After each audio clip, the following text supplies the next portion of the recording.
السلام علیکم دوستوں، امید ہے آپ لوگ سب خیریت سے ہوں گے۔ آج ہم لوگ سیوکس علم شہریت class intermediate Karachi federal Punjab board کا لیکچر نمبر 15 یعنی کہ لیکچر نمبر 15 کرنے والے ہیں، اور جو آج کا ٹاپک یعنی کہ عنوان ہوگا وہ علامہ اقبال کا الہ آباد ایڈریس ہوگا، جس کو ہم خطبہ الہ آباد بھی بولتے ہیں۔ اور اگر دیکھا جائے تو یہ ایک طریقے سے پریزیڈنشل ایڈریس تھا علامہ اقبال کا 14 پوائنٹس آف قائد اعظم محمد علی جناح کے بعد، کیونکہ علامہ اقبال کا جو سب سے اہم مدعا تھا وہ اسی میں ڈسکس کیا گیا تھا، ان کے اصل ویژن کو، ان کے اصل خیال کو، کہ ان کا اصل مقصد کیا بنتا ہے، کہ اگر مسلمانوں کے ان کے اپنے حقوق یعنی کہ اپنے رائٹس کے لیے اگر ان کو جد و جہد کرنی ہے تو وہ کس طرح اور کیسے ہو سکتی ہے، وہ اس ایڈریس میں بتایا گیا۔ اور یہ تھوڑا انٹرسٹنگ ٹاپک ہے، کیونکہ آپ کو پتہ ہونا چاہیے یہاں سے پاکستان کا جو پورا مقصد تھا، یعنی کہ آل انڈیا مسلم لیگ کا جو سب سے اہم خیال تھا اسلامی ریاست کا، وہ ایک تجسس اور وہ ایک تصور بیان ہو گیا۔ لیکن اس ٹاپک کو کمپلیٹ کرنے سے پہلے ہم لوگ یہ چیک کریں گے کہ ہمارا جو لاسٹ ٹاپک یعنی کہ پریویس ٹاپک جو تھا وہ 14 پوائنٹس آف قائد اعظم تھا، قائد اعظم کے 14 نکات۔ اگر آپ نے یہ لیکچر نہیں دیکھا ہے تو اس لیکچر کو دیکھنے کے بعد اگر آپ کو کوئی چیز سمجھنا ہے تو ہمارے ساتھ ضرور شیئر کریں، میں اس کا لنک اپنے لاسٹ میں اس لیکچر کے دوران رکھ دوں گا، تو آپ اس کو ضرور دیکھیں اور ہمیں بتائیں کہ آپ کو یہ بات سمجھ میں آئی یا نہیں آئی۔ آج کے ٹاپک میں اگر دیکھا جائے تو اس کا جو تعارف اگر ہم لوگ نوٹ کریں تو جو اصل مقصد تھا وہ جو خلافت موومنٹ جو ہوئی تھی اور سائمن کمیشن کا جو پورا ڈیزائن تھا ہندو لیڈرز کی طرف سے، تو اس میں سے جو ایک نئی رپورٹ سامنے آئی تھی that is known as Nehru report, اور یہاں پر کچھ مسلمان جو اس وقت کے رہنما تھے مسلم لیگ میں اور جو مسلمانوں کو جو سب سے زیادہ ریپرزینٹ کر رہے تھے انڈیا میں، ان کا یہ سوچ ہو گئی کہ اب وہ یہاں پر سیف یعنی کہ محفوظ نہیں ہیں۔ تو اس کے حساب سے اگر دیکھا جائے تو اگر ساؤتھ ایشیا میں بر صغیر میں اگر مسلمانوں نے اپنے آپ کو سروائیو کرنا تو ان کو اپنا ایک جدگانہ ملک یا ریاست لینی ہوگی۔ اور یہی بات تھی کہ ڈاکٹر سر محمد اقبال اس وقت کے پہلے ایسے مسلمان لیڈر تھے یعنی کہ رہنما تھے بیٹا،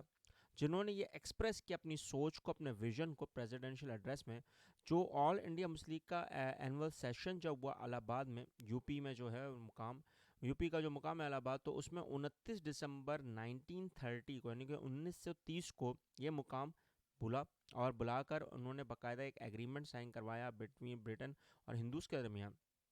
وہ یہ تھا کہ اگر دیکھا جائے تو پہلے تو یہ بہت زیادہ تنقید کا نشانہ بنا ہندوؤں کے تصور سے، کیونکہ ہندوؤں کا تصور جو تھا وہ اکھنڈ ہندوستان کا کانسیپٹ تھا، یونائٹڈ انڈین نیشنلزم کا کانسیپٹ چل رہا تھا۔ تو ہندو یہاں پہ کوئی ڈومیننٹ تھے اور مسلمان یہاں پہ مائنورٹیز میں تھے، برٹن بھی ایک طریقے سے مائنورٹیز میں تھے لیکن وہ اتھارٹی میں تھے۔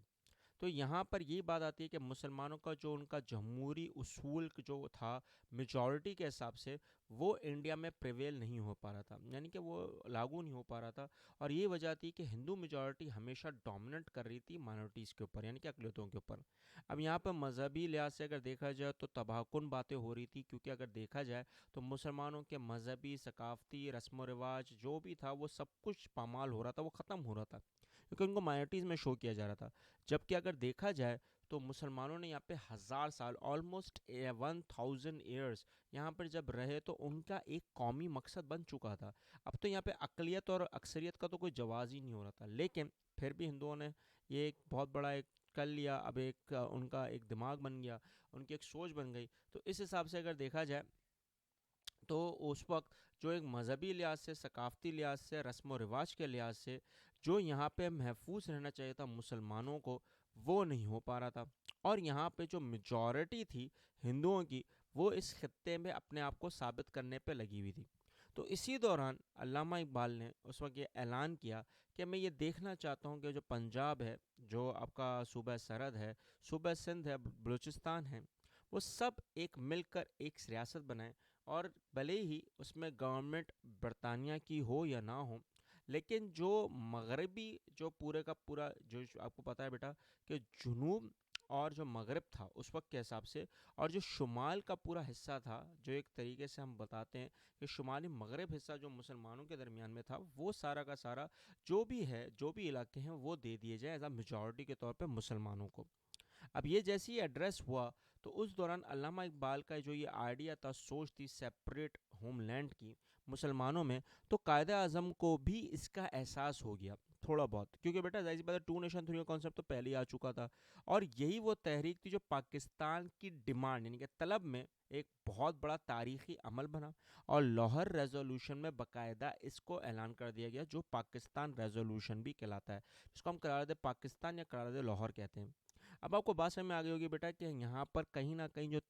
جو ایک تنازعات تھے ان کو ختم کرنے کے لیے علامہ اقبال نے اس کو بتاؤں بہت زیادہ اہم کردار میں ادا کرنے کی کوشش کی، اور یہی وہ ریزن تھا کہ علامہ اقبال اس وقت سب سے زیادہ مینٹلی پریپیئرڈ تھے، اور ان کو پتہ چل رہا تھا کہ روشن مستقبل ہوگا۔ دانشوروں نے یہ کہہ دیا تھا کہ آل دو کہ ہم لوگ یہاں پر پاکستان کا ورڈ استعمال نہیں کر رہے، لیکن اب ہماری جو پارٹی ہے ریپریزنٹیشن ہے آل انڈیا مسلم لیگ کی، وہ اب یہ بن چکی ہے کہ ہاں کہیں نہ کہیں ہم پریزنٹ کر رہے ہیں اپنے تصور کو ایک جدہ گانا ریاست میں، ایک سیپریٹ ہوم لینڈ میں، اور سب کا بھی تصور بن گیا کیونکہ ان کو پتا تھا کہ اپنے گھر میں یا اپنے ملک میں جتنے ہم لوگ اپنے رائٹس لے سکتے ہیں، اپنے حقوق کو آگے چلا سکتے ہیں، شاید وہ کسی اور گھر یا کسی اور ملک میں نہیں رہ پائیں گے۔ اور یہ وہ ریزن تھا کہ جہاں پر پارٹیشن کی جو بات ہوئی تو اس میں علامہ اقبال ان کے ایڈوکیٹ ہو گئے، اور جہاں پہ مسلمانوں کی ہوم لینڈ کے لارجر پرسپیکٹو پہ بات کی تو وہ علامہ اقبال تھے، اور یہی وہ اہمیت کا ڈاکومنٹڈ کانسیپٹ تھا، تصور تھا، جو اسلامک ویلیوز یعنی کہ اسلامک قدر کو بہت زیادہ اہمیت دے رہا تھا، اور سماجی لحاظ سے بھی جہاں پہ اگر مسلمانوں کو ختم کیا جا رہا ہے تو اس کے حساب سے سماجی انصاف بھی اس میں اختیار مل رہا تھا۔ اب یہی وہ چیزیں تھیں کہ جہاں پر علامہ اقبال نے جب ان چیزوں کو جیسے ہی نوٹ کروایا تو وہاں پر کہیں نہ کہیں کسی نہ کسی کو تو برا لگا ہی ہوگا۔ اب وہ برا تو نہیں بولوں گا بیٹا، لیکن وہ تنقید کے نشانوں پر آ گئے، اور یہی وہ ریزن تھا کہ یہاں پہ جب یہ اعلان ہوا، اس کا جو ریڈریس ہوا، تو اس میں نتیجتاً یہ بات نکلی کہ ہاں کہیں نہ کہیں مسلمانوں نے اپنی اب ایک ریاست کا تصور پیدا کر دیا، جس کی وجہ سے ان کو ان کے رائٹس مل سکتے ہیں، ورنہ تو اس کے علاوہ کوئی اور حل نہیں ہے، کیونکہ اتنا زیادہ تحریک چلانے کے باوجود خلافت موومنٹ ہو گئی، سائمن کمیشن ہو گیا، یہ سب جو اس وقت کے سب سے اہم جو رجحانات تھے، تو اس میں ہی یہ ثابت ہو رہا تھا کہ ہندو میجورٹی اپنے آپ کو ڈومیننٹ کرنا چاہیے، یعنی کہ کانگریس۔